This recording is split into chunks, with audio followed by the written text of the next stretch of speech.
po kayo dyan. So dadako na po tayo sa atin pong pag-aaral sa umagang ito. Handa na po ba ang bawat isa? Parang hindi naman. Handa na po ba tayo para po sa ating pag-aaral ngayong umaga? Yan, sige po mga kapatid. At bilang panimula po, ayan. So Happy Women's Month, no? Sabi nga po ng mga nasa LRT, no, binabati po sa mga public transportation, sa mga iba pa pong mga announcement, no, Happy Women. So, ayun nga po, isang pagbibigay parangal para po sa kahalagahan po ng mga kababaihan sa ating panahon. Ayan, so tingnan nyo naman po yung mga kababaihan sa ating pong kanan at kaliwa. So, hindi man po nanay pa man. So, Happy Women's Month. Ayan. Parang ayaw nyo naman silang tingnan. Ayan. Bakit? Pinapagalitan ba kayo ng mga nanay? Ayan. So, sabi nga po, no, na isang pagbibigay parangal, higit lalo po sa mga kababaihang naging paraan upang maisilang po yung bawat isa sa atin. Salamat po sa ating mga nanay. Hindi pa po Mother's Day, no, pero bibigyang diin ko po sa mga kababaihan, especially po yung mga nanay na nagbigay po ng buhay doon po sa kanila pong mga isinilang na sanggol. So ang mga larawan po sa ating screen, no, ay iba't ibang pangyayari or paraan kung paano pong naipanganak ang isang sanggol. Meron po dyan sa ospital, ayan, so yung isang nanay, pwede pong CS, no, pwede din pong normal, ngunit yung care po sa kanya, no, doon sa hospital, ay talaga pong naibibigay agad, no. At meron naman pong nag-decide na ayan sa pool or sa waterbird po, no, sabi po nila mas madali daw. So hindi ko po alam kung bakit, pero marami pong mga gumagawa niya na nais po nilang manganak doon po sa pool. At meron din po mga hindi na po umabot sa hospital, no, ayan, sa public transportation na po inabutan. At doon po naipanganak, naisilang, no, yung sanggol. Alam po natin yan, marami pong mga pagkakataon sa eroplano man, sa jeep, sa kotse, no, na talagang hindi na po napipigilan at gusto na pong lumabas po nung sanggol. At meron naman po, katulad ko po, sa bahay lang yan. Very simple po, no, yung kumadrona lang yung nag-asikaso upang maisilang. Kasi sabi nila pag noon, no, nung panahon ko po, medyo maliit pa po. Lalo po sa mga panahon po ng mas nauna pa po sa akin. No, kapag ikay naipanganak sa hospital, wow, big time. May budget yung family, no, na makapagpa-hospital ng panganganak po nung panahon na yon. So ako po ay pinanganak lamang sa bahay, no, at kumadrona lamang po. At meron pa po ba sa atin, or meron ba sa atin ang nakakaalala nung araw na siya ay isinilang? Naalala niyo pa po nung parang imposible pong mangyari na maalala po ng isang sanggol kung paano siya isinilang. Ang nakakaalala na lang po nun, yung nanay, no? Kung ano po yung sakit na dinanas niya, nung nagle-labor siya, no? Na, kaya sinasabi niya, tigas-tigas ng ulo mo, nung panahong pinagbubuntis kita at sinilang kita, sobrang hirap ko, nasa yung paa ko'y nasa isang hukay na po, sabi po nila, no? At sabi nga po natin na iba-iba man po yung pamamaraan, no, ng pagkasilang po ng bawat isa sa atin. Lahat po tayo ay sinilang ng isang nanay, no, at pahalagahan po natin kung buhay pa po yung ating pong nanay sapagkat hindi po madali, no, na makapagpasilang. At wala naman pong bearing, no, kung kayo man po ay pinanganak sa ospital, pinanganak sa bahay, na ipanganak sa sasakyan, no. Ang mahalaga po, no, na naisilang at nagkaroon po ng buhay. Kalooban ng pagkakataon po na makapamuhay dito sa mundo na nilikha po ng ating Diyos. So, nung nakaraang linggo, ibinigay po sa atin yung aral na pampahilab. No? Sabi nga po, pagka ang isang nagbubuntis ay nahihirapan po siyang, or kailangan na po niyang manganak, no? Tinuturukan po siya ng pampahilab para po makapagsilang na po siya. No? Yung, hindi ko po alam yung sakit po nung dadaanan during the labor po. Nung nakaraang linggo po, no, yung aral po ay matituring ko pong pampahilab. No? Sino po nagturo nun? Si Pastor? Si Ate Marge. Ayan, no? Itinuro po niya sa atin yung mabuting balita, no, yung magandang balita, na kung saan, ito nga po yung pamamaraan ng Diyos, no, na bagamat nakaranas po ng pagkasilang ang bawat isa sa atin physically, no, ay makaranas po ang isang tao naman ng pagkasilang na muli. No? So natin pong tatalakayin sa umagang ito, mga katagang, born again. No? So lagi po nating naririnig yan din po ay pantawag sa atin. At kukunin po natin siya sa aklat po ng Juan 3, mga talata 1 hanggang 21. So yan nga po, born again. Ito po yung palasak na tawag sa atin ng karamihan. No? Ikaw ay born again Christian. No? Hindi ka ba Methodist? Hindi ka ba Baptist? No? Nagkakaroon po ng denomination na parang iba yung mga born again, iba rin yung mga Baptist, no? Iba rin yung mga Kristiyanong ganito, no? Bagamat ang tukoy ng Biblia ay born again lang, no? Sa lahat ng naging Kristiyano, lahat ng nanampalataya sa Panginoong Hesus, born again lang po ang tawag sa kanila, no?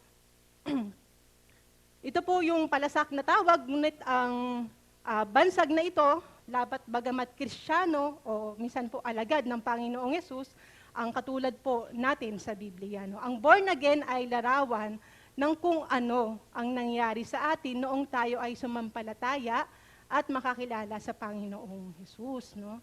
Ito po yung mga na-born again na, ibabahagi po ninyo doon sa iba. No? Ano po yung experience? Kasi nung ipinanganak na physical, hindi niyo po naaalala. Of course, kasi wala po tayong muwang ng mga panahon na yun. Pero yung mga na-born again po, no, naipanganak na muli, for sure, natatandaan niyo pa po yung panahon o mga nangyari nung kayo po ay na-born again. No? Kahit ano pa po yung ibansag, no, ang sino man pong maliligtas at magbabalik loob na totoo sa Diyos, ay kailangang isilang na muli sa Espiritu o ma-born again. No? Atin pong unawain ang pangyayaring ito na kung ano nga po ba yung nangyayari kapag ang isang tao ay nabo-born again. So magsimula po tayo sa pagbasa sa Juan 3, 1 hanggang 4 po muna. No? At meron nga po dyan, ang banggit po, may isang Pariseyo at pinuno ng mga Hudyo na nagngangalang Nicodemo. No? Isang gabi, siya'y nagsadya kay Jesus. Rabbi, sabi niya, nalalaman po namin kayo'y isang gurong mula sa Diyos, sapagkat walang makagagawa ng mga kababalaghang ginagawa ninyo, malibang sumasa kanya ang Diyos.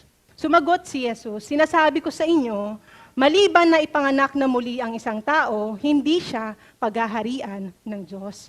Paano pong maipanganganak na muli ang isang tao kung matanda na siya? Yan, so nagkaroon po ng question or kaguluhan sa pag-iisip ni Nicodemo. No? Makapapasok pa ba siya sa tiyan ng kanyang ina para ipanganak uli?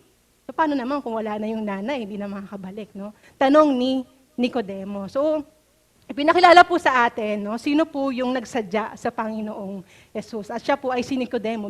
Very familiar na po siya sa bawat isa sa atin, pero bigyan pa po natin ng pagdidiin kung bakit napakahalaga ng karakter ni Nicodemo dito sa tagpo ng pakikipag-usap niya sa Panginoong Jesus. Sa kung paano naman din po titingnan natin yung mga tao na may ganito rin pong kalagayan. No? Si Nicodemo po, ayan, nakikita niyo po, isa po siyang Pariseyo. At hindi lang po siya Pariseyo, pinuno po siya ng mga Hudyo. Kung meron po tayong Supreme Court, no, sila po ay merong Sanhedrin. At siya po ay bahagi doon. No? Siya po ay may mataas na katungkulan. So politically, si Nicodemo po, no, ay powerful. Meron po siyang kapangyarihan. Hindi lang po siya Pariseyo. No?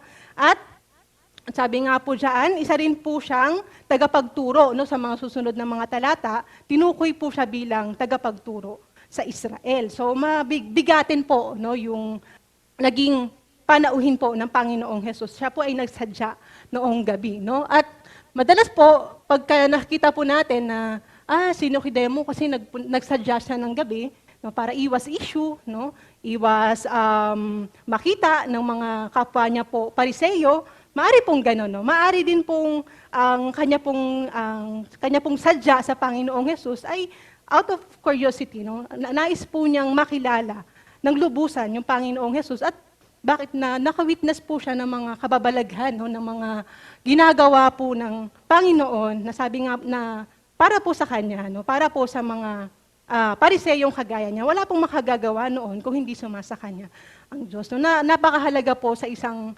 tao po na magkaroon po siya ng curiosity, no, na alamin, no, hindi po manatili na lamang po siya doon sa kung ano yung naituro sa kanya, ayun na. Kailangan po tayong maging smart, no, na kung yung mga itinuro po sa atin ayun po ba yung tama po nating paniwalaan? Kaya po marami pong mga tao sa ating panahon po, napakahirap po nilang bahaginan. Kasi po sasabihin po nila na ito na po kasi yung naipamana sa amin ng aming pong mga magulang. No? Tingnan po natin yung buhay po ni Nicodemo. Siya po ay isang Pariseo or Pharisee. Sa Greek word po, Parisaios. Pharisaios. So Aramaic naman po, Prisaya, na ang katumbas po niyan ay separated ones. Kung i-relate naman po natin sa Hebrew, ang term po ay paros or separated. No? Yung Pharisee po, a member of a Jewish religious party that flourished in Palestine during the latter part of the Second Temple period. No? Wala pong Pariseo noon sa Lumang Tipan.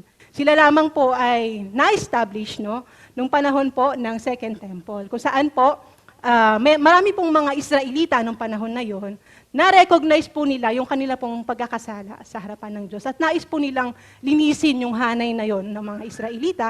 Kaya po nabuo yung Pariseo. Sila po ay nagde-devote ng kanila pong buhay to live a holy life, no? Separated ones. Kaya po, kung mababasa po natin sa mga kwento na naitala po sa Biblia, may pagkakataon po talaga, no, yung mga Pariseo, very legalistic po sila, no? Ayaw po nilang humawak sa patay, no? At may mga very particular na mga law na kailangan po nilang sundin, no? Ang mga Pariseo po, one of the two leadership groups during the New Testament, at yung isa po yung mga Saduceo. Makikita po natin na yung Pharisee o mga Pharisees, no, yung kanilang movement, nag-start po yan beautifully, sabi nga po nung komentaryo patungkol po sa kanila. No. Beautifully, nag-start po yan kasi po ang nais po talaga nila ay mamuhay po ng may kabanalan sa harapan po ni Yahweh, na kung saan na-recognize po nila na sila ay nagkasala. But later on po, no, na-generated po yan, na-disintegrated, na kung saan po naging legalist na lang po sila, no, na kung saan po kailangan pong i-keep, no, or kailangan pong sundin yung mga kautusan, yung mga Torah, no, yung Misna, lahat po talaga pong detailed. No, pagka araw nga po ng pamamahinga, detalyeng-detalye po yun kung ilang layo ka dapat, kung ilang step ka dapat, very detailed po sila. No? Kaya in short po, kapag nag-failed ka sa pagkikip ng commandments, mayroon kang maririnig sa mga Pariseo. Ganun po yung buhay ni Nicodemo. No? Nais po niyang mamuhay ng may kabanalan sa harapan ng Diyos. Ngunit alam niya sa puso niya, no, na hindi po sapat. At nandun po yung kanya pong pagnanais, no, nakilalanin po yung Panginoong Jesus. No. Ang relihiyon po ng tao, kadalasan po yan po yung nagiging balakid, no, nagiging hadlang. Kaya po hindi nakakakilala ng tunay sa Panginoong Jesus. Yung marami po sa atin, especially po sa ating mga Pilipino. No? Kasi po, meron po tayong mga minanang mga relihiyon na hindi po talaga maiwan, hindi mabitawan po ng marami po sa atin. Ngunit doon, no, sa mga nakakilala, nakatagpo sa Panginoong Jesus, tunay nga po talaga siyang ipinakilala. No? At pinaunawa po sa atin ni Juan sa tagpong ito, na lahat ng tao, bagamat may relihiyon, bagamat nagsisikap na mamuhay ng may kabanalan, ngunit kung hindi po siya maipapanganak na muli, no, na nabanggit po dyan sa ating mga sumunod na talata, na sumagot ang Panginoong Jesus, hindi po niya binigyang pansin, no, yung sinabi po, yung compliment ni Nicodemo na kung saan kayo'y isang gurong mula sa Diyos, no? Hindi po, oy, thank you Nicodemo, nakilala mo ko bilang ganun. Direkta po, no, kung ano po yung nilalaman po ng puso ni Nicodemo, no, na ano bang ninanais niyang malaman, ay sinabi po sa kanya. So maliban na ipanganak na muli ang isang tao, hindi siya paghaharian ng Diyos, no? Kahit po napaka-relihiyoso po ng isang tao, no, napakahirap pong i-convert ng iba pong mga talagang kapit na po yung pananampalataya. Ipinapakilala po sa atin ng mga katulatang ito, no, na kahit po napaka-relihiyosong tao ay kailangan pong ma-born again. No? At si Nicodemo po, hindi po niya agad naunawaan yung sinabi po ng Panginoong Jesus. Sapagkat sabi nga po niya, paano pong maipapanganak na muli ang isang tao kung matanda na siya, no? Ang nasa isip po niya ay yung physical birth ulit. No? Kasi po kung meron pong Gentile to Jewish converts, meron pong maaari pong ang mga hintil ay mag-convert po sa Jewish at meron pong silang tinatawag na reborn. No? Yan po ay para po kayong ipinanganak na uli, no? Kung mako-convert po kayo from Gentile to Jewish, sa kaalaman po ni Nicodemo, no? Hindi naman siya kailangang mag-convert, hindi naman siya kailangang ma-reborn kasi Jewish na siya, no? At yung pagiging Jewish, pagiging Hudyo, yun na po yung ticket niya to heaven. It's the first birth is yung ticket na po niya sa paghahari ng Diyos. Kasi sabi nga po nila na ang mga Hudyo, no, they are part of God's covenant to Abraham. So, sa kaisipan po ni Nicodemo, no, paano akong maipapanganak na muli? Hindi naman ako Gentile para mag-convert ng Jewish. Jewish na ako at ang kapanganakan ko na ako'y nasa lipi ni Abraham ay sapat na dahil ako ay kabilang sa lipi ni Abraham. No? Ngunit ipinakilala ng Panginoong Jesus, kung hindi ka maboborn again, hindi ka paghaharian ng Diyos. No? Simple lang po yung naging conversation po ng Panginoon Jesus sa kanya. Ipinapakita niya na hindi yung physical birth, no? Yung bibigay sa tao ng ticket, no, para po siya ay pagharian ng Diyos, no. At ituloy po natin, no, bilang paglilinaw po ng Panginoong Hesus, sabi nga po niya, para po mas maunawaan ni Nicodemo, sinasabi ko sa inyo, maliban na ang tao ay ipanganak sa tubig at sa espiritu, so binigyan po niya ng linaw, no, yung sa tubig at sa espiritu, hindi siya paghaharian. Ang ipinanganak sa laman, yan,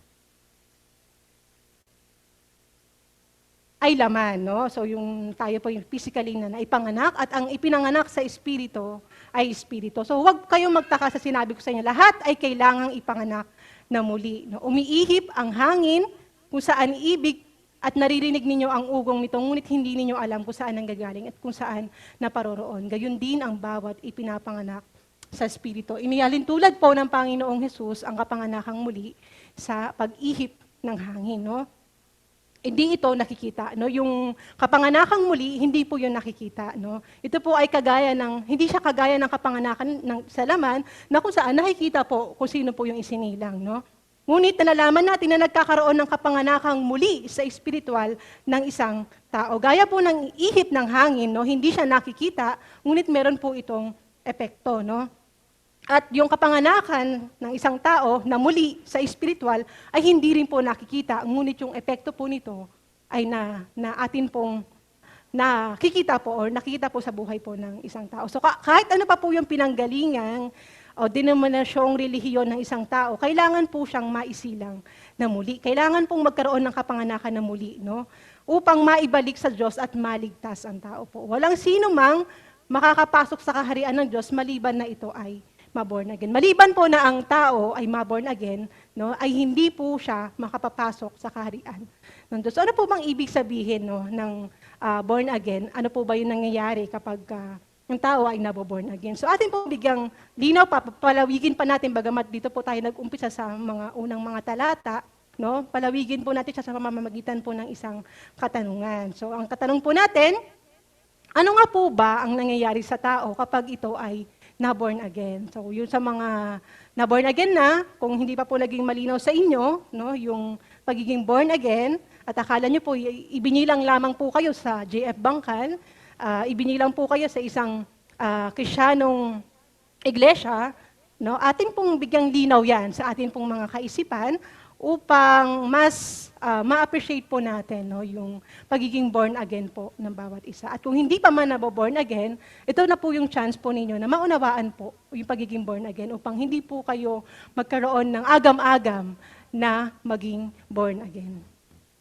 So una po, ang taong na born again ay isinilang ng muli sa espiritu ng banal na espiritu. So napakahalaga po na ang isang tao po ay magkaroon ng kapanganakang muli, hindi po sa laman, kundi sa espiritu. At ang gumaganap po noon ng pagsisilang na muli, ay ang banal na espiritu. No? Kung nakakuha nyo na po yung unang point po natin. So, sabi nga po muli, balikan po natin yung talata 5 hanggang 6. Sinasabi ko sa inyo, sabi po ng Panginoong Jesus, ayan, no? So, maliban na ang tao ay ipanganak sa tubig, yan po yung tubig, at espiritu, ayan. So meron pong katambal yung kapanganakan sa laman. Hindi siya paghaharian. Ang ipinanganak sa laman ay laman at ang ipinanganak sa espiritu ay espiritu. So bakit nga po ba kailangan ng tao ang kapanganakang muli ng kanya pong espiritu? No, bakit kailangan kong malaman na kailangan ko palang maipanganak sa espiritu? No, kasi mahalaga pong maunawaan ng tao na hindi lamang po yung physical na buhay yung atin pong dapat pinaglalaanan, at meron din po tayong spiritual na buhay. No? Sa una nga po, dahil po ang tao ay patay sa spiritual dahil sa kanyang mga pagsuway at kasalanan. So meron pong kalagayan yung isang tao na hindi pa nananampalataya, no? Sa dati po niyang, kung nanampalataya na po, meron din pong dating kalagayan. So ito po yung atin pong babasahin sa Efeso 2:1-3. So maaari ba tayong tulungan ni Ate Hana? Verse 1, Noong unay mga patay kayo dahil sa inyong pagsuway at mga kasalanan. Sinunod ninyo noon ang masamang takbo ng sanlibutang ito at napailalim kayo sa prinsipe ng kasamaan, ang espiritong nagahari sa mga taong swail. Dati tayo'y kabilang sa mga ito, namuhay ayon sa pita ng laman at sinunod ang masamang hilig ng katawan at pag-iisip. Kaya't sa ating likas na kalagayan, kabilang tayo sa mga taong kinapopootan ng Diyos. Ayan, so napakalinaw po no, na binabanggit po ng Biblia kung ano po yung kalagayang espiritual ng mga taong hindi pa nananampalataya sa Panginoong Hesus. At kung nanampalataya na, itinuturing po itong dating kalagayan. So sabi nga po, noong unay mga patay kayo. No? Meron pong kalagayan na patay. Ayan. Dahil po sa mga pagsuway at kasalanan. So wala pong taong walang kasalanan. No? At dahil po doon, itinuturing po ng Biblia, ng Diyos, na patay po, no, ang lahat po ng mga taong nakagagawa po ng kasalanan sa spiritual na buhay. Ano po yung kanya pong sinusunod noon? Sinusunod po niya yung masamang takbo ng sanlibutan. So, kung pagmamasdan po ninyo, no, yung ating pong sanlibutan, yung mundo po na ating kinagagalawan, sabi nga po nila, pasama ng pasama yung takbo po nito. At yung mga tao pong hindi nakakakilala, no, patay po sila sa espiritu, sila po yung mga taong sumusunod po no, sa masamang takbo ng sanlibutan. At sabi nga po, napailalim sa prinsipe ng kasamaan. No? Yun po yung kalagayan ng tao. At dati, no, yung mga sinulatan po dyan, kabilang sa mga iyon, sa mga nanampalataya na yun yung dating buhay. No, namuhay ayon sa pita ng laman at sinunod po yung masamang hilig ng katawan at pag-iisip. Sabi nga po, dahil doon sa likas na kalagayan na yon, no, yung likas na kalagayan po ng tao na siya po ay patay, siya po ay napailalim sa prinsipe ng kasamaan, kabilang po sa mga kinapopootan ng Diyos. No? Nandoon po yung puot ng Diyos sa mga taong hiwalay po. Kaya po napakahalagang maunawaan po ng isang tao bago po niya ma-appreciate yung pagiging born again. Makita po niya yung kalagayan niya, no? Na ganito yung buhay niya. Napakahirap pong magbahagi sa isang taong self-righteous. No? Tingin niya sa sarili niya ay napakamatuwid niya. Wala po siyang ginagawang mali sa kanya pong buhay. Ngunit ipinapakilala po ng Biblia, ano po yung kalagayan ng mga taong hindi pa na born again. No? Hindi pa po born again. Ayan po yung kalagayan. At isa pa po, ang tao po ay hiwalay sa Diyos, ang tao pong patay sa Espiritu, ang tao pong hindi po kumikilala o sumusunod po sa masamang takbo, ay mga taong hiwalay sa Diyos at walang pag-asa. Mababasa naman po natin yan sa sumunod na mga talata pa rin sa Kabanata 2 ng Efeso, 11-13. Maaari po bang magpabasa ulit? Verse 11, Kaya't alalahanin ninyo ang dati ninyong kalagayan. Kayo'y ipinanganak na mga hintil at di tuli ang tawag sa inyo ng mga Hudyo. Ang mga Hudyo naman ay tinatawag na mga tuli dahil sa ginagawa nila sa kanilang katawan. Noong panahong iyon, hiwalay kayo kay Kristo, hindi kabilang sa bayang Israel at hindi saklaw ng tipan na nababatay sa mga pangako ng Diyos.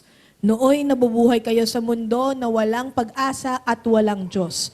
Ngunit ngayon, dahil sa inyong pakikipag-isa kay Kristo Jesus, kayo na dati malayo sa Diyos ay inilapit sa pamamagitan ng dugo ni Kristo. Thank you po, Ate Hana. So, makikita po natin na kahit ano pong sikap ng isang tao, no, na siya ay maging relihiyoso, kung hindi po siya na-born again, no, hindi po siya nakipag-isa sa Panginoong Hesukristo, ay itinuturing po siya no, na mga hindi po kabilang sa bayang Israel at hindi po saklaw ng tipan, no, na na nababatay sa mga pangako ng Diyos, no?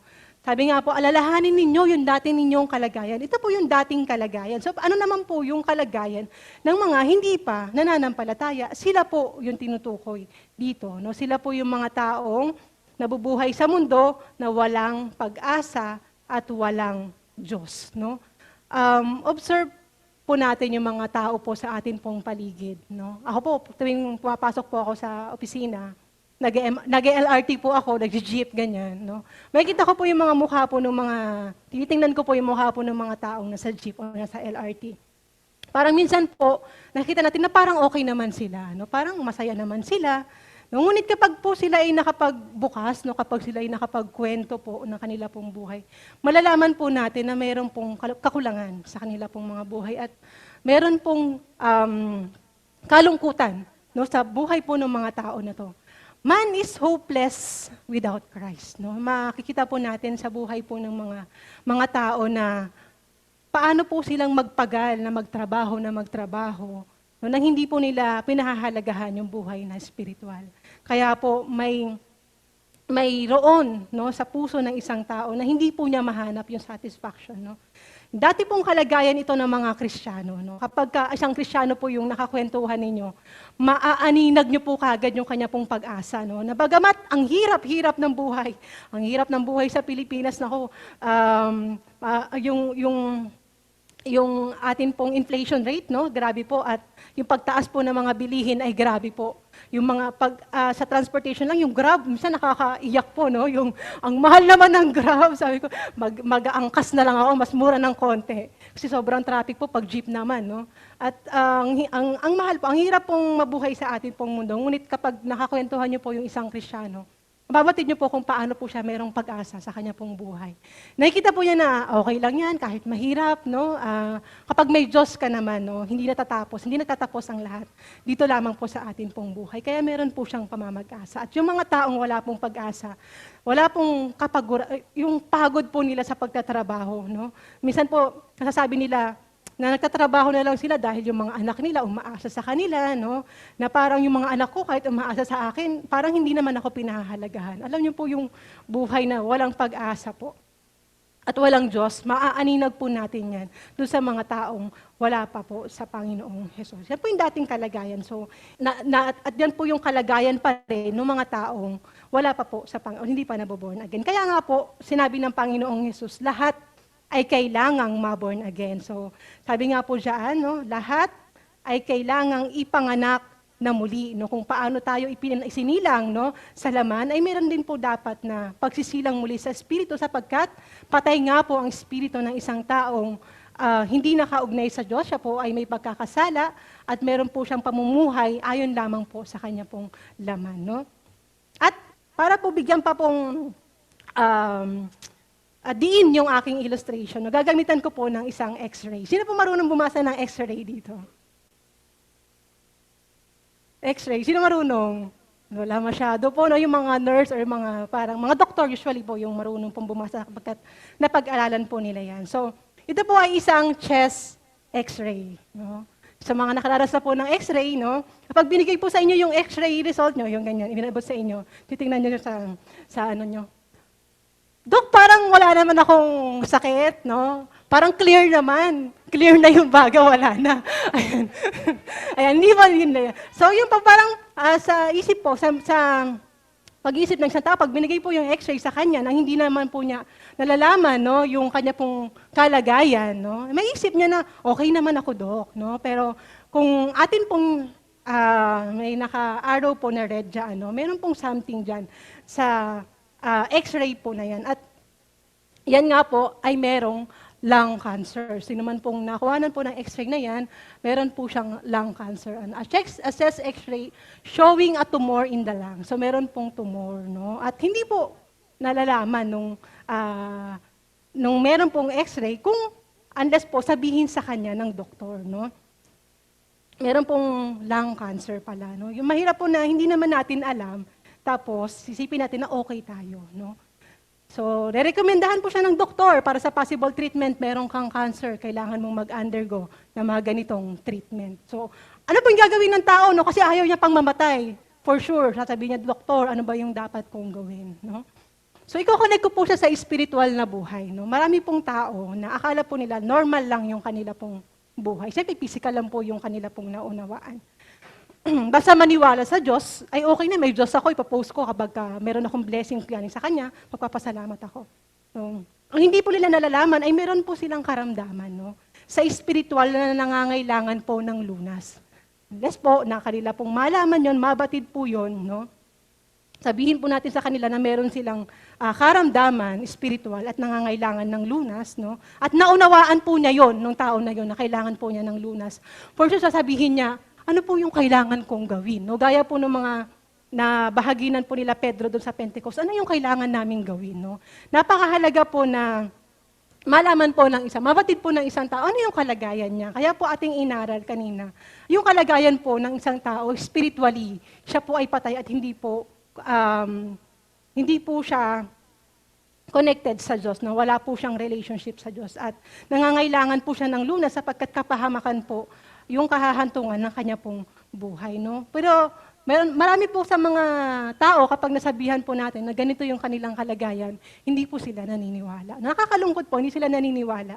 Ang Panginoong Yesus mismo siya ang nagsabi, lahat ay kailangang ma-born again. No? Ngunit yung mga tao po, no, hindi sila naniniwala na kailangan po na ma-born again. No? Ang kailangan lang po nila ay meron silang relihiyon. So nakakalungkot po yung ganong kalagayan. Ngunit atin pong tulungan yung mga ganitong tao na mapaunawa sa kanila yung kanila pong kalagayan. So, ano po yung maliwanag sa mga naisalaysay po natin? So, una po, 2 ulit na ipinapanganak ang isang tunay na Kristiyano. Una po, siya ay ipinanganak sa pisikal o sa laman. So, meron po kayong buhay, meron po kayong pisikal at pwede nyo pong pisil-pisilin na nakakaramdam po ng antok pag malamig. No? So, pisil-pisilin po ninyo kung mga pisngi. Yan. So pangalawa po, siya ay ipinanganak na muli o ipinanganak sa Espiritu, no? Sa pamamagitan ng banal na Espiritu. So yung dalawa pong kapanganakan na kailangan po ng isang tunay na Kristiyano ay maipanganak siyang muli sa pamamagitan po ng banal na Espiritu. Ang sino mang hindi pa na ipanganak na muli ng banal na Espiritu ay hindi pa na-born again. Ayan, no? Hindi pa po na-born again. Siya ay nananatili sa likas na kalagayang makasalanan at patay sa Diyos. Meron pong karamdaman. Sabi ko nga po sa x-ray, hindi po alam ng isang tao na meron pala siyang kailangan lunasan yung kanya pong kalagayang espiritual. No? Katulad ng lahat ng mga anak ni Adan. So lahat po ng nilipi ni Adan, lahat po ay nasa kalagayang makasalanan at patay po sa harapan ng Diyos. Ang kapanganakang muli ay mahiwagang tulad ng ihip ng hangin na naririnig at nararamdaman, ngunit hindi naman nakikita. So kapanganakang espiritual, wala po tayong makikitang kung paano ipinanganak. O paano sinisilang muli sa espiritual, wala po. Ngunit nakikita po yun sa kung paano po nagbabago po yung buhay espiritual ng isang tao. Mas nagiging espiritual na po siya. No? Mas nabubuhay po yung kanya pong relationship sa Panginoon. So sa pangalawa po, nakuha niyo po yung una, mga kapatid, alam ko kailangan pong i-take notes to kasi i-review po to sa simbahay. So kailangan i-take notes niyo po yan. Pag hindi po, tatanungin kayo ng BS leader po ninyo, ano yung mga puntos? Gano'n, no? So, yung una po, ang taong na-born again ay isinilang ng muli sa espiritu ng banal na espiritu. So pangalawa po, ang taong na-born again ay nagpailalim na sa paghahari ng Diyos, no? Na once we became born again, our spiritual life begins. No, nag-uumpisa na po yung ating spiritual na buhay. Buhay na po, no, yung ating espiritu. And now we see the kingdom of God spiritually. No, nakikita po natin yung paghahari ng Diyos spiritually at nananampalataya tayo na darating yung kingdom physically as promised dun sa mga susunod na panahon, no? Nakikita na po natin yung mga bagay-bagay, hindi lang po physical, no? Nakikita na rin po natin yung spiritual, no? Na ang Panginoong Hesus, gusto po niya na ang kanya pong mga tagasunod, no, ay makita po yung paghahari ng Diyos spiritually, no? Kasi nag-e-expect po sila ng kingdom na nais pong i-establish ng Panginoong Hesus, physical kingdom na magpapatumba, no, sa Rome. Napakamakapangyarihan po ng Rome. At para po no, mabigyang linaw po yun sa mga tagasunod ng Panginoong Yesus. Lagi po yung sinasabi na ang paghahari ng Diyos, no, ay hindi po katulad ng kingdom po ng meron po sa kanila pong panahon. Na ang mga ine-expect po ng mga Hudyo, no, ayan na dumating na yung king, no, na kung saan ay magpapalaya sa kanila sa Rome. Kasi napakahirap po ng buhay nila nung panahon po ng Roma. Grabe po sa taxation po ang Rome, no. No, kapag ang tao ay nagpasyang manampalataya sa Panginoong Hesus, magsisi sa kanyang mga kasalanan at magpabautismo, siya ay naboborn again. Kailan po nangyayari ang pagiging born again po? No? Sabi nga po, nanampalataya sa Panginoong Hesus, nagsisi sa kanyang mga kasalanan at nagpabautismo. Yun po ay proseso po ng pagiging born again. So kalaki po noon ang pasyang magpailalim sa paghahari ng Diyos, ng Panginoong Hesus, sa kanyang buhay. No? Sa kanyang gagawing pagsunod sa Panginoon at sa kanyang mga inuutos. Ito po yung unti-unting nagpapabago po doon sa tao. No? Yung kanya pong natututunang magpasakop sa Panginoon na yung mga maling ginagawa niya ay nakikita po niya na hindi po yun yung tama na gawin. No? So sabi nga po dyan sa talata 3, no, sinasabi ko sa inyo, maliban na ipanganak na muli ang isang tao, hindi siya paghaharian ng Diyos. No? Hindi makararating, no? Hindi magkakaroon ng paghahari doon sa buhay ng isang tao. Kung hindi siya naisilang na muli, kailangan pong maborn again. No? Bakit napaghaharian ng Diyos ang taong naborn again? Bakit nga po ba napapaghaharian? So una po, dahil ito ay sumampalataya na sa Panginoong Hesus, na meron na po siyang pakikipag-isa, pagsuko ng kanya pong buhay sa Panginoong Hesus. So maaari ko po bang hilingan si Ate Hana ulit na basahin po yung mga talata? Verse 14, at kung paanong itinaas ni Moises ang tansong ahas doon sa ilang, gayon din naman kailangang itaas ang anak ng tao upang ang sino mang sumampalataya sa kanya ay magkaroon ng buhay na walang hanggan. Sapagkat gayon na lamang ang pag-ibig ng Diyos sa sangkatauhan, kaya't iminigay niya ang kanyang kaisa-isang anak, upang ang sino mang sumampalataya sa kanya ay hindi mapahamak, kundi magkaroon ng buhay na walang hanggan. Isinugo ng Diyos ang kanyang anak, hindi upang hatulang maparusahan ang mga tao, kundi upang iligtas ang mga ito sa pamamagitan niya. Hindi hinahatulang maparusahan ang sumasampalataya sa anak.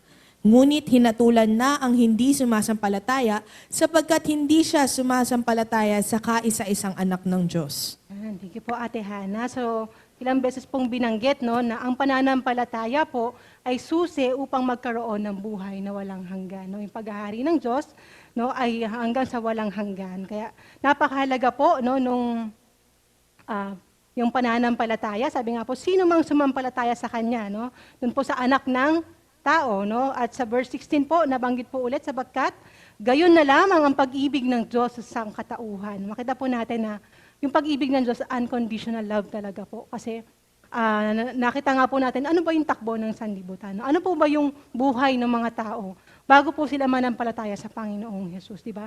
Hindi po sila kumikilala sa Panginoon. Ngunit, unconditional yung pag-ibig dahil bagamat ganun yung kalagayan ng tao. Ginawa pa rin ng Panginoon yung paraan upang magkaroon ng buhay na walang hanggan, yung mga tao pong minamahal o iniibig po niya. Kailangan lamang po, ano po yung susi? Kailangan pong manampalataya. Sino mang sumampalataya. So hindi po lahat, no, ay magkakaroon po ng buhay na walang hanggan kung hindi naman po siya mananampalataya. Mali pong isipin na kapag namatay ang isang mahal natin sa buhay, dahil mabait po siya, mabuti naman siya, ay magkakaroon po siya ng buhay na walang hanggan. So malinaw pong sinasabi sa atin yan na maliban pong sumampalataya ang isang tao sa Panginoong Hesus, no, magkakaroon po siya ng buhay na walang hanggan. So muli po sa verse 18 sabi niya, hindi hinahatulang maparusahan ang sumampalataya sa anak, ngunit hinatulan na, no, ang hindi sumasampalataya. No? Meron pong past tense na. Meron na pong hatol agad doon sa mga hindi sumasampalataya sapagkat sila po ay hindi sumampalataya sa kaisa-isang anak ng Diyos. No? Atin pong bigyang linaw pa po.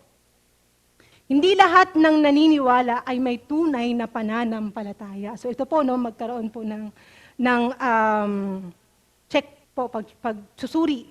Sa Juan po, 23 hanggang 25, sabi nga po, ito po yung unahan po, bago po yung talatang ating pong binasa sa Kabanata 3, mayroon pong mga tala si Juan patungkol po sa mga taong naniwala sa Panginoong Jesus. No? Sabi po sa 23, nang pista ng Pasko ay nasa Jerusalem si Jesus.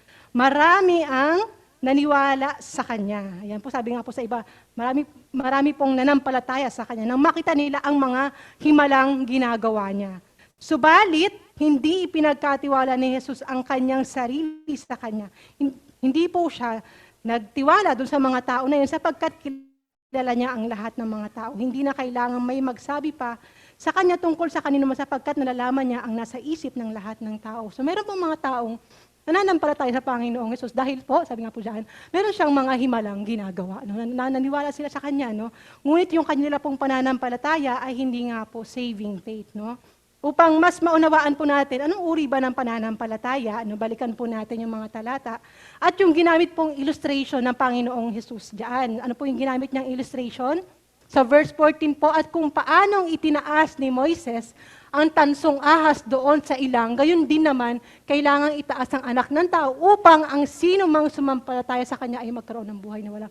Ganong uri ng pananampalataya po yung kailangan po ng isang Kristiyano. Hindi po kailangan siyang manampalataya dahil naghihimala ang Panginoong Hesus. No? Ano po yung kailangan po? Ang kailangan po ay saving faith at bigyan po natin ng linaw yung saving faith sa pamamagitan po ng yung bronze serpent po na ginamit ni Moises, na kung saan yan nga po ay kung babalikan po natin, ginamit siya ng Panginoong Hesus na paghahalin tulad sa pananampalataya po sa Kanya ng tao. Yan po sa mga bilang 21:49. So foreshadowing of how God will save people through faith in Jesus Christ. Paano ba nangyayari itong saving faith, no? Sa kasamaang palad po, mayroong mga taong nananampalataya, ngunit ang kanilang pananampalataya ay hindi nakapagliligtas. Sabi nga po, maging ang mga demonyo ay nananampalataya rin at nanginginig pa. No? Meron pong mga pananampalataya na hindi po lalagos hanggang doon sa sila po ay magkaroon ng kaligtasan. No? Upang magkaroon ng saving faith ang isang tao, ang pananampalataya niya ay gaya ng pananampalataya, paano po nanampalataya sa tansong ahas, hindi ko po sinasabing doon sa tansong ahas, kundi yung paraan kung paano po nanampalataya yung mga tao doon po sa tansong ahas na itinaas po ni Moises sa ilang. So basahin ko po yan para ma-appreciate po natin. Hindi ko po nilagay dyan. Pagmasdan nyo na lang po yung larawan. No? So sabi po sa bilang 21:4-9, mula sa bundok ng Hor, nagpatuloy ang mga Israelita patungong dagat na pula, Red Sea, no? Sila po yung naglalakbay, upang iwasan ang Edom, kasi hindi po sila pinadaan sa Edom. Bawal kayo dito, huwag kayong dadaan dito. No? Subalit, nainip sila sa pasikot-sikot na paglalakbay, paikot-ikot po sila eh. Nagreklamo sila sa Diyos. At kay Moises, sabi nila, inilabas mo ba kami sa Ehipto upang mamatay lamang sa ilang na ito? Wala kaming makain ni mainom. Suyang-suya na kami sa walang kwentang pagkain ito. Yung alam niyo po yung kanila pong kinakain, yun po yung mana na ipinagkaloob po ng Diyos at kanila pong sinumpa, no? Kanila pong sinabi sa Panginoon na sila po yung nagrebelde sa Panginoon na suyang-suya na kami, walang kwenta yung pagkain na binibigay mo. No? So wala pong pasasalamat doon po sa puso ng mga Israelita. So dahil po sa kanila pong pagre-rebelde sa Diyos, no, pinadalhan sila ni Yahweh ng makamandag na ahas at maraming Israelita ang natuklaw ng mga ito at namatay. Kaya lumapit sila kay Moises, no, yung mga tao pong natuklaw at mayroon pa pong mga naghihingalo dyan. Sinabi nila, nagkasala kami kay Yahweh at sa iyo. Ipanalangin mo kami na kanyang paalisin ang mga ahas na ito. Nanalangin nga si Moises para sa Israel. So siya po'y dumulog kay Yahweh. At ano po yung itinugon ni Yahweh sa kanya? No? Ano po yung solusyon na ibinigay ni Yahweh? Gumawa ka ng isang ahas na tanso, no? Bronze serpent. At ganito, ilagay mo iyon sa dulo ng isang mahabang kahoy. Sino mang natuklaw ng ahas at tumingin doon ay hindi mamamatay. Ang Diyos po ang nagsabi. Ganon nga ang ginawa ni Moises. Ginawa po niya yan kahit hindi niya maunawaan. Bakit ganon, Panginoon, yung gusto mong ipagawa? Gumawa ako ng isang serpent at ibitin ko sa isang kahoy. No? Pero ginawa po ni Moises. Kaya lahat ng natuklaw ng ahas ay tumitingin sa ahas sa tanso at hindi nga namamatay. No? Nagkaroon po sila ng kung in short po, naligtas po yung kanila pong buhay, yung mga natuklaw po, no? Bakit nga ba ahas? Bakit serpent, no? it was a reminder po sa mga Israelita yung kanila pong kasalanan. Kung bakit po pinadalhan ng Diyos no, ng judgment sa pamamagitan po ng tuklaw ng mga ahas dahil po sa kanila pong kasalanan. Kung pag tinitingnan po nila yung ahas, makita mo, ma-recognize po nila yung dahilan kung bakit po nila kinakailangan ng Diyos. Kailangan po nilang lumapit sa Diyos dahil sa kanila pong pagkakasala at dun sa pagliligtas na gagawin ng Diyos. No? Upang magkaroon po ng saving faith, so i-connect po natin yan sa pananampalataya kung saan ginamit ng Panginoong Hesus na ilustrasyon. No? Una po, kailangang kilalanin ng tao yung kanyang pagkakasala sa Diyos. Upang maging epektibo po yung pananampalataya ng isang tao sa Panginoon na siya yung nagbayad ng mga kasalanan, kailangan po muna niyang kilalanin na siya po ay makasalanan. Kung paano pong kinilala ng mga Israelita, no, yung kanila pong paglapastangan no, sa Panginoon at sa lingkod po niyang si Moises, no, nakita po nila yun, kaya sila lumapit kay Moises, nagkasala kami, idulog mo kami sa Panginoon. No? Kailangan po kilalanin ng tao yon. Pangalawa po, kilalanin niya na hindi niya maililigtas no, sa kahatulan yung kanyang sarili.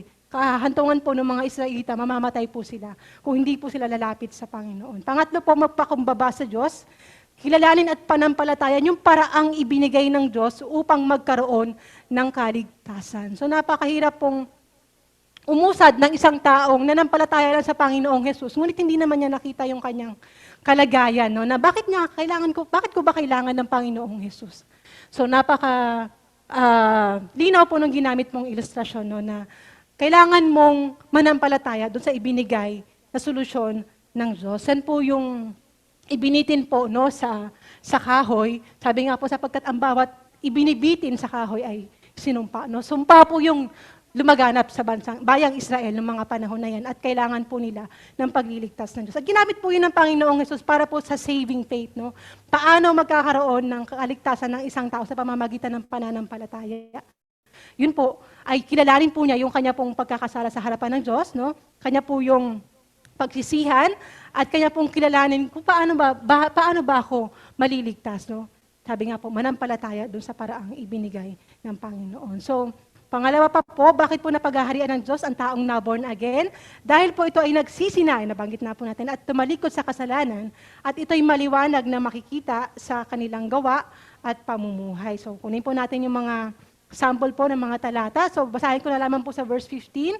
Dumating na ang takdang panahon, malapit nang maghari ang Diyos, kaya magsisi na kayo't talikuran ng inyong mga kasalanan, paniwalaan na ninyo ang magandang balita. Sabi ko nga po kanina na inihayag po sa atin noong nakaraang linggo yung magandang balita. Yun po yung pampahilab, no? Upang ang isang tao po, maunawaan po niya, no? Yung paghahari ng Diyos. Kung paano po siya paghaharian ng Diyos, kailangan po ng pagsisisi, at pagtalikod po sa mga kasalanan. So paniwalaan po yung magandang balita sapagkat bagamat meron pong kahatulan sa kasalanan, ay ibinigay po yung paraan upang hindi po hatulan ang mga tao. So sunod pong halimbawa na mga talata po dyan, ito po yung pagbabautismo ni Juan, no? At sa verse 7 po, basahin ko po, nang makita niyang lumalapit din sa kanya ang maraming pariseyo, ayan po, no? Maraming pariseyo at mga saduseyo upang magpabautismo, sinabi niya sa kanila, lahi ng mga ulupong, no? Akala ba ninyo ay makakatakas kayo sa parusa ng Diyos?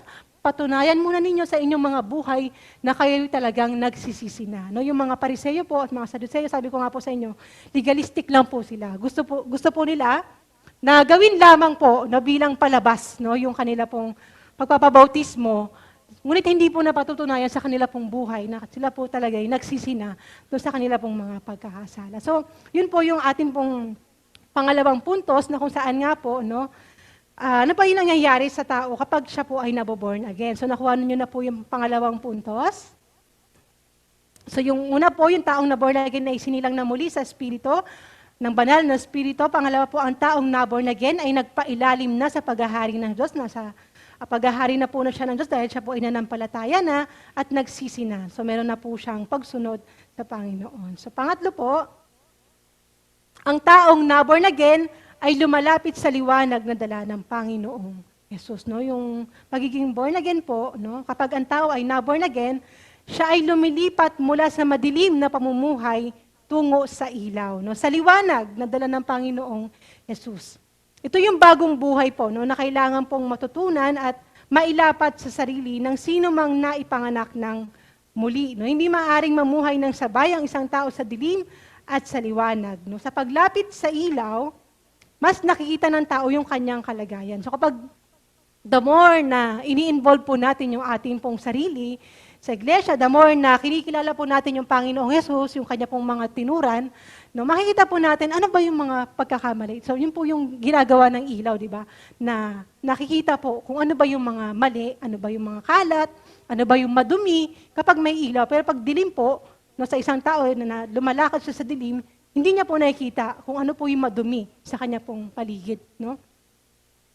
At makikita po natin na dito po sa paglapit, no, patuloy po na paglapit sa ilaw, mas nakikita po natin yung mga tao na mas nakikita nila na yung pagkukulang nila sa Diyos. No? Kung sino pa po yung lumalapit sa ilaw, mas sila pa po yung mga taong nakaka-appreciate ng grace ng Diyos na sila pa yung lumalapit upang humingi po ng kapatawaran, no, na pagkukulang po nila sa Panginoon. So, humans are attractive to light. No? Our eyes contains millions of light-sensitive cells. No, natural po sa isang tao, maging sensitive po siya sa ilaw. Kapag nakita po siya ng mailaw, no, na-attract po yung mata. It's natural kasi po meron pong millions, no, light-sensitive cells sa ating pong mga mata. So alam niyo po ba na naglagay po ng Panginoong Jesus sa ating pong mga mata, physically, no, na nang napakarami pong sensitive cells, no, upang maging sensitive po sa ilaw. No? Gayon po naaakit ang tao sa liwanag.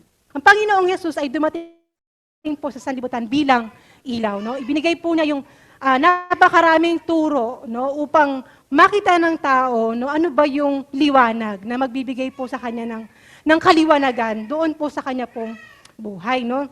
At nahayag po, nung dumating ang Panginoong Hesus, nahayag at nalantad po yung karumihan ng tao dahil po doon sa kanya pong mga ipinapangaral. At yun po dapat yung magbubunsod sa tao na siya po ay hanapin, na siya po ay lapitan, na siya po ay kailanganin po ng tao. So naglagay po siya sa ating mga buhay ng napakaraming pamamaraan, no, upang ma-attract po tayo doon sa Panginoon. No? Meron po siyang mga light-sensitive words, no, upang mapukaw po yung ating kamalayan sa espiritual at sa gayoy, lumapit po tayo sa ilaw. Sabi nga po dyan sa Juan 3:19-21, maaari po bang basahin ni Ate Hana? Sound check. Verse 19, ganito ang paghatol ng Diyos. Naparito sa sanlibutan ang ilaw, ngunit inibig pa ng mga tao ang dilim kaysa liwanag, sapagkat ang kanilang mga gawain ay masasama. Kinasusuklaman ng mga gumagawa ng masama ang ilaw, ni hindi lumalapit dito upang hindi mahayag ang kanilang mga gawa. Ngunit ang namumuhay ayon sa katotohanan ay lumalapit sa ilaw upang maihayag na ang mga ginagawa niya ay pagsunod sa Diyos. Ayan, so napakahalaga po. Ito po bahagi pa rin ng Kabanata 3 po, no, na ang isang taong na-born again po, no, siya po ay may pagnanais po na mamuhanan. Siya po ay lumalapit sa ilaw, no, upang maihayag nga po na ang ginagawa niya ay pagsunod sa Diyos. Ngunit may mga tao po, no, sa atin pong sanlibutan, no, nararayan na po yung ilaw, no? Pinapahayag po yung Panginoong Hesus, ngunit inibig pa ng mga tao ang dilim kaysa liwanag sapagkat ang kanilang mga gawain ay masama. Pinasusuklaman ng mga gumagawa ng masama ang ilaw, ni hindi lumalapit dito upang hindi mahayag ang kanilang mga gawa. So, ano po yung indikasyon na ang isang tao ay naliwanagan? So una po, nauunawaan niya ang halaga ng ilaw sa kanya pong buhay, no, na kapag siya ay alam ko na po lahat po nakaranas na po ng brownout, no. Meron pong times na meron pong bagyo na malakas pong sumalanta sa amin po sa Pangasinan at ilang buwan po kaming walang ilaw doon. At pagdating po ng gabi, talagang marami pong taong nagrereklamo, wala pong ilaw, madilim, no?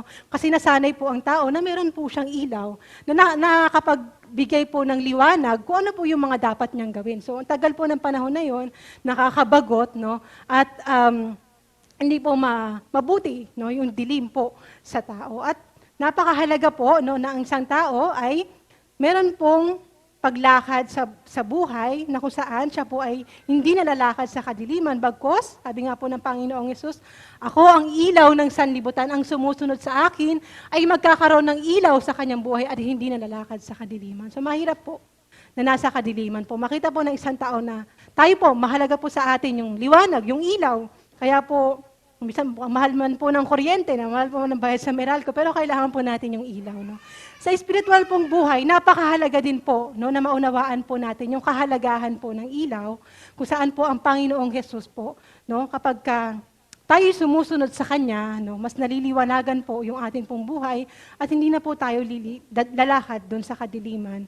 Kung tayo po ay magpapasyang sumunod no, at sumunod po sa Kanya. So, pangalawa po, nananatili sa liwanag upang magbigay liwanag. So yung isang tao po na unawaan po niya yung kahalagahan ng ilaw, no, siya rin naman po, no, na tinukoy din po sa Biblia na ang mga Kristiyano o yung mga na-born again, sila po yung mga ilaw, no, na nagbibigay din po ng liwanag doon sa mga taong hindi pa nakakakilala. So sa Pilipos 2:14 hanggang 16, sabi nga po, gawin ninyo ang lahat ng bagay ng walang pagtutol at pagtatalo, upang kayo'y maging mga ulirang anak ng Diyos. Matuwid at walang kapintasan sa gitna ng mga taong mapanlinlang at sa mga masasama. Sabi nga po, bakit po yun gagawin? Bakit po mamumuhay ang Kristiyano ng matuwid at bilang ulirang anak ng Diyos? Sa gayon, magsisilbi kayong ilaw sa kanila tulad ng bituing nagniningning sa kalangitan.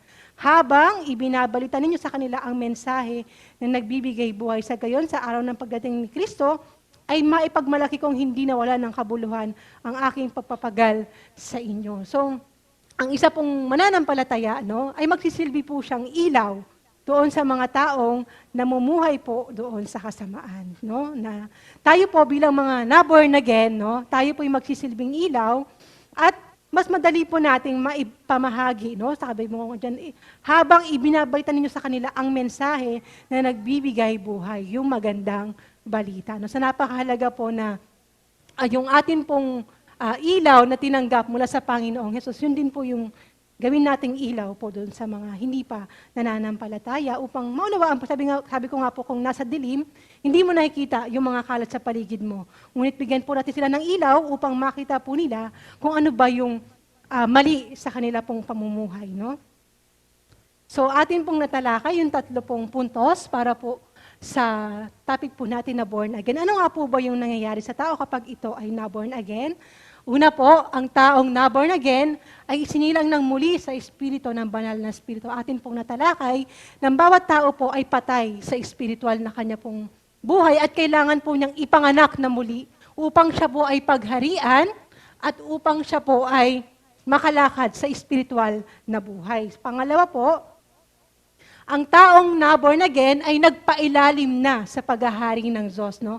Hindi na po niya sinusunod basta-basta yung kanyang sarili, no, nandoon na po yung kanya pong pagnanais, pagsisikap na makasunod po sa Panginoon sapagkat siya po ay pinaghaharian na po ng Diyos. Sabi nga po, unless a man be born again, no, hindi po siya mapaghaharian ng Diyos. Kung siya po ay na-born again, siya po ay napaghaharian ng Diyos. Pangatlo po, ang taong na-born again ay lumalapit sa liwanag na dala ng Panginoong Hesus. No, nagpapatuloy po upang lahat pa po, no, unti-unti po, na i-correct po yung mga buhay po ng isang tao kung siya po ay patuloy na nagpapabigay lumalapit po sa ilaw upang mabigyan po ng liwanag, no, yung mga bahagi po ng buhay niya na kailangan pong maitama. No? Iba-iba man po yung paraan, no, sa kanina pong illustration na ginamit ko sa kapanganakan pong pisikal ng isang tao. Ngunit, isa lang po yung paraan kung paano po ipanganganak na muli ang isang tao. So iba-iba po pong paraan kung paano po kayo ipinanganak. No? Ngunit ang paraan lamang po upang maipanganak na muli ay isa lamang po. Ito po ay sa pamamagitan ng banal na Espiritu. Kaya po, maituturing tayong magkakapatid sa espiritual. No? Make sense po kung bakit po ate, kuya, magkakapatid tayo sa espiritual kasi iisa lamang po. No? Yung kaparaanan ng kapanganakan po natin sa espiritual. So wala pong pagkakaiba, saang lipi man po kayo galing, saan man po kayong pamilya galing. Sa espiritual po, magkakapatid po tayo sa Panginoon. So bilang paglalagom po, Gaya ng pariseyong si Nicodemo, nakita po natin yung kanya pong buhay ni Nicodemo po, siya pong influential na powerful politically no, na tao po. Maraming tao po ang hindi nakakaunawa ng pagiging born again. Kung paano si Nicodemo, hindi niya po agad na gets no, kung ano po yung pagiging born again.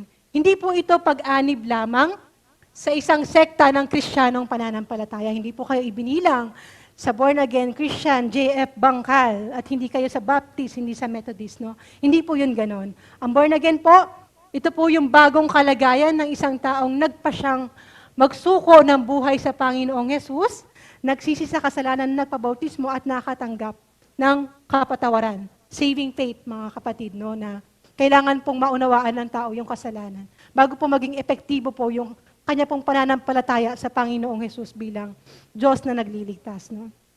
Kapag ang tao ay naborn again, binibigyang buhay ang patay niyang espiritu. Dahil dito na iuugnay na siyang muli sa Diyos at may kakayahang makapamuhay sa espiritual, gaya ng hangin, no? Hindi nakikita ang pangalawang kapanganakan.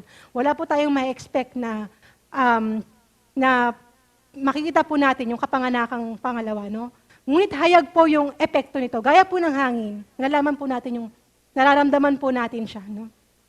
Ang taong na born again ay nagpapasakop at sumusunod sa Panginoong Yesus bilang kanyang hari at Panginoon.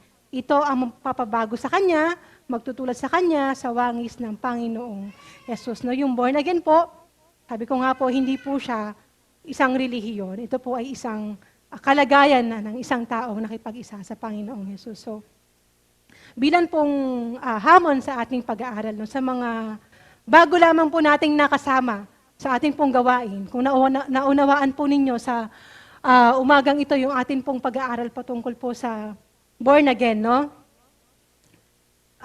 Kayo po ay aking inaanyayahan, no, or akin pong ina-encourage po na kung nais po ninyo na maranasan po yung kapanganakang muli, nais nyo pong tanggapin ang Panginoong Hesus, maaari po kayo mag-approach ng ating pong mga elders, ng ating pong mga kapatiran, na mailid po kayo sa prayer of acceptance. Mga bago po nating nakasama, meron po ba?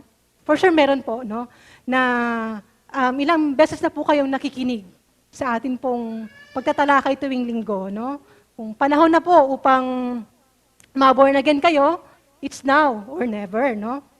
Maaari po kayong humingi ng tulong sa mga kapwa mananampalataya kung paano po kayo maisisilang na muli o paano po kayo mananampalataya sa Panginoong Hesus. Sa mga dati naman ng naborn again, sa mga katabi po ninyo, alam po ninyo kung sila po yung naborn again na, patuloy lang po. No?